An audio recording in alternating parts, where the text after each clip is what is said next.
A photo website is apologizing for sending a mass email to tons of people who aren't having a baby, congratulating them on giving birth. It's targeted email's version of asking a woman, "So, are you having a boy or a girl?" when she isn't even pregnant. I'm Jen Markham on Buzz60.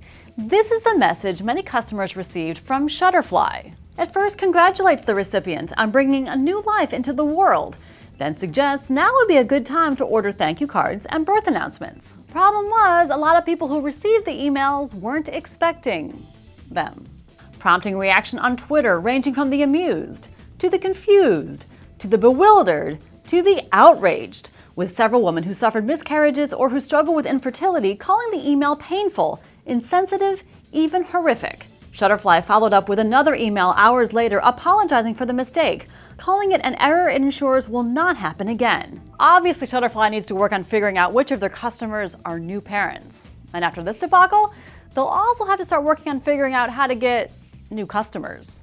Buzz60. Now you know, pass it on.